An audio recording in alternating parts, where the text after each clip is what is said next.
সকাল সকাল উঠি দেখি আমার নানি খেয়ে দিছে, তার জন্য যাচ্ছি। জানো তো 10টা বাজে, নানি তো আমার নাস্তা খেতে দেবে না, তার জন্য যাচ্ছি।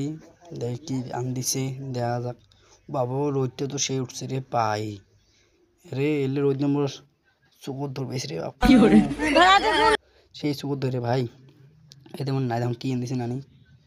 এটা আমার বাড়িটা আবার বেশ ভালো নয়, বাড়িটা সাদরা করছি ঠিকই, যে ভালো নয়।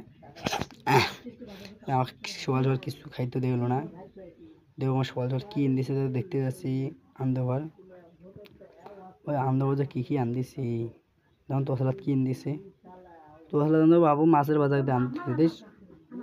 দেখি ভাত আনদিছে না কি আনদিছে, নাস্তা চাস নি বাবুর বাপ। সকাল সকাল চারটে ভাত আনতে থুইছি, দেখতো দেখ আমার নানির ছনটা, দেখো দেখো দেখো দেখ দেখ। সকাল সকাল চারটে ভাত আনতে থুইছি, নানি ওটা জখা বেরে বাবু দেখা হবে কি আনদিছে। চল যাই, নানি যে কি করবে এসে। ওই আমার নানি ওটা বসিয়েছে, হঠাৎ খেতা শিলি করে ধরছে, মানে জারটা ধরছে। নানি বলছে কিছু খেতে দেবে না, নানি বলছে